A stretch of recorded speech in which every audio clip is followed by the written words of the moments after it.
स्वागत है आपको अपने चैनल आरएस दमन ऑफिशियल में। साथ ही जैसा कि आप लोग को पता है, लगातार शिक्षक का भर्ती सभी जिला के डीईओ और डीपीओ से मुलाकात कर रहे थे, ज्ञापन सौंपने का काम कर रहे थे। ऐसे में उनका मेहनत रंग लाया है कि लगभग 35 ऐसे जिले हैं जहां पर लेटर जारी हो गया है।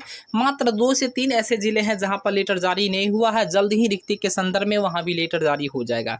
परंतु जो सबसे बड़ा मुद्दा है, जो वर्तमान समय तक शिक्षक का भर्ती उनसे अनभिज्ञ है और आने वाले समय में अगर इन त्रुटि को सुधार नहीं किया जाए विभाग की तरफ से, तो कहीं न कहीं आपके फ्यूचर को बर्बाद किया जा सकता है। अर्थात कह सकते हैं साथी, आपके फ्यूचर के साथ धोखा किया जा रहा है।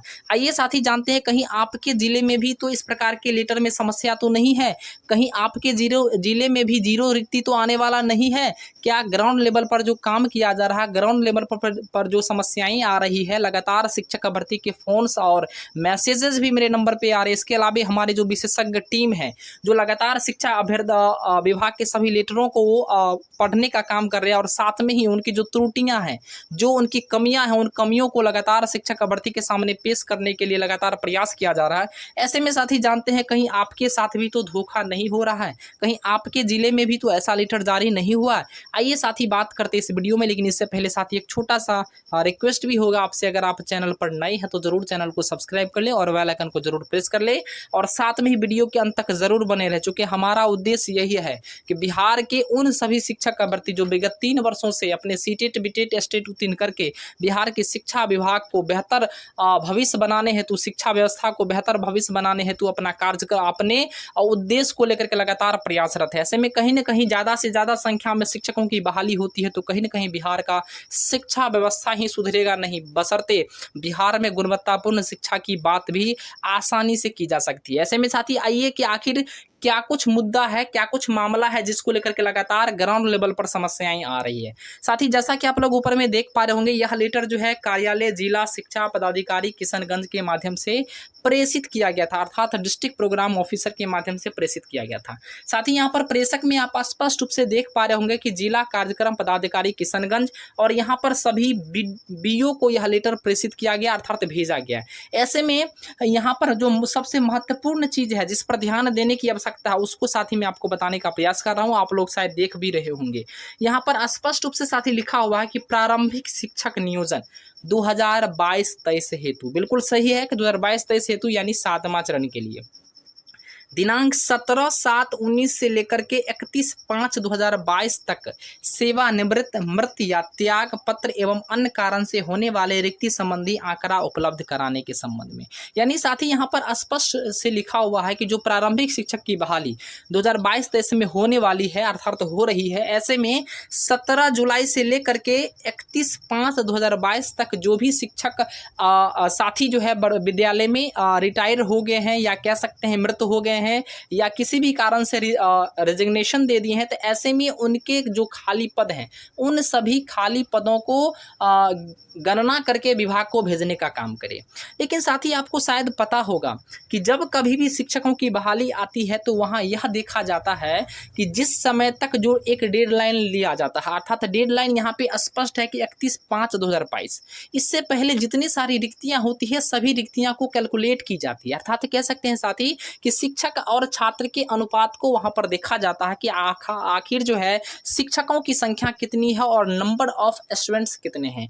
यानी साथ ही कह सकते हैं जो नामांकित छात्र छात्राएं होती है उनकी संख्या कितनी है और वहां पर कितने टीचर्स अवेलेबल हैं। ऐसे में सही गणना के माध्यम से वहां पर पता चल जाता है कि यहाँ पर कितने सारे शिक्षकों की कमी है। लेकिन यहाँ पर जो साथी सबसे बड़ी चीजें जो दी गई है, सबसे बड़ी त्रुटि जो दी गई है कि 17 जुलाई 19 से लेकर के 31/5/2022 तक में, यानी इस टाइम का जो ड्यूरेशन दिया हुआ है, इस ड्यूरेशन में अगर कोई शिक्षक, नियोजित शिक्षक अगर यानी अगर कोई शिक्षक मृत हो जाते हैं या त्याग पत्र दे देते हैं या रिटायर्ड हो जाते हैं, तो इन परिस्थितियों में उनके खाली पदों को कैलकुलेट करके विभाग को भेजने का काम किया जाए। तो कहीं ना कहीं साथ ही यह गलत है कि इस टाइम की ड्यूरेशन मान चलिए अगर किसी भी विद्यालय में एक भी शिक्षक रिटायर्ड नहीं हुए हैं, क्योंकि ज़्यादा का अंतराल तो है नहीं, मात्र 2 साल का भी अंतराल साल नहीं है। अब मान चलिए 1.5 से 2 साल का अगर अंतराल है, इन 1.5 साल में मान चलिए अगर कोई शिक्षक रिटायर्ड नहीं हुए हैं या उस विद्यालय से मान चलिए अगर वहाँ पर जो है सेवा निवृत्त के अलावे कह सकते हैं मृत नहीं हुए हैं या किसी भी प्रकार से रेजिग्नेशन नहीं दिए हैं, तो कहीं ना कहीं वहाँ पर तो जीरो रिक्ति आएगी।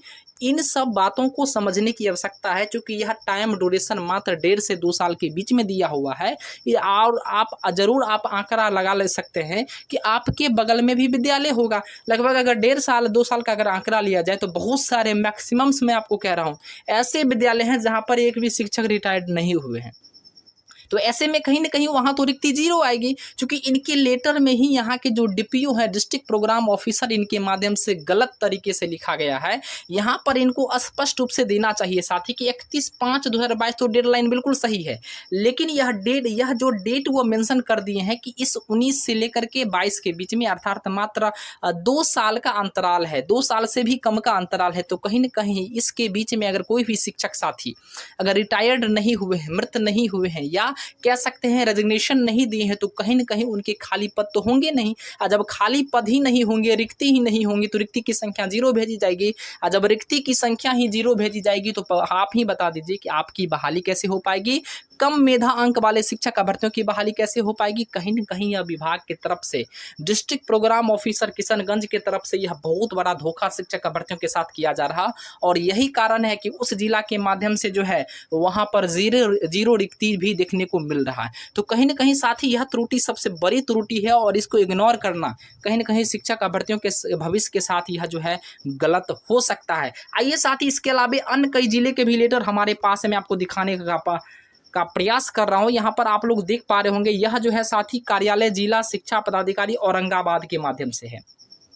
यहाँ पर स्पष्ट रूप से लिखा हुआ है कि 2022-23 हेतु विद्यालय वार एवं नियोजन इकाई वार रिक्त पदों की गणना करने हेतु छात्र शिक्षक के प्रतिवेदन उपलब्ध कराने के संबंध में। साथ ही यहाँ पर स्पष्ट रूप से थोड़ा सा सही तरीके से यहाँ के जो डिस्ट्रिक्ट प्रोग्राम ऑफिसर है इनके माध्यम से लिखा गया है, विषय में स्पष्ट रूप से कहा गया है कि यहाँ पर जो है विद्यालय वार एवं नियोजन इकाई वार जो पद खाली हैं, जो शिक्षकों के पद खाली हैं, रिक्त पद है, उनको उपलब्ध कराने के संबंध में। लेकिन सबसे बड़ी एक शब्द जो है प्रयोग किया गया है, शिक्षक और छात्र का यहाँ पर प्रतिवेदन कह रहा है, यानी नंबर ऑफ स्टूडेंट्स कितने हैं और नंबर ऑफ टीचर कितने हैं। अर्थात अकॉर्डिंग टू जो रेशियो हो बिहार में शिक्षक और छात्र का जो अनुपात होता है 40:1 कह लें या 35:1 कर लें, इस तरीके से अगर रिक्ति भेजा जाएगा तो कहीं ना कहीं रिक्ति की संख्या ज़्यादा आएगी और आपकी बहाली भी आसानी से हो पाएगी। तो कहीं ना कहीं आपको भी ध्यान देने की आवश्यकता है कि आपके ज़िले में कहीं ऐसा तो नहीं है जिसमें टाइम ड्यूरेशन दे दिया गया है कि इन 1.5 साल के बीच में ही अगर सीट खाली हुई है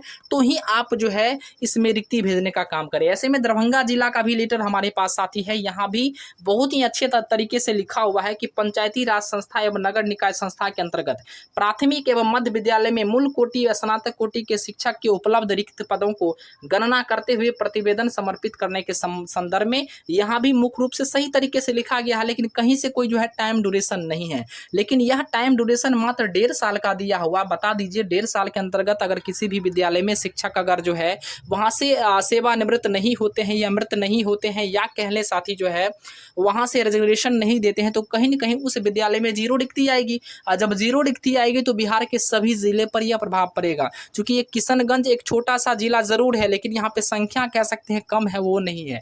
तो कहीं ना कहीं साथ ही इस प्रकार की बातों पर ध्यान होगा। आप भी चेक कर लीजिए कहीं आपके जिले के लेटर में कहीं ऐसा कुछ तो नहीं है। अगर ऐसा कुछ है तो मुझे कमेंट करके करने का प्रयास करें, मैं ज़रूर इसका सॉल्यूशन करने का प्रयास करूंगा। तब तक के लिए धन्यवाद। देखते रहिए RS डायमंड ऑफिशियल को। जय हिंद, जय भारत।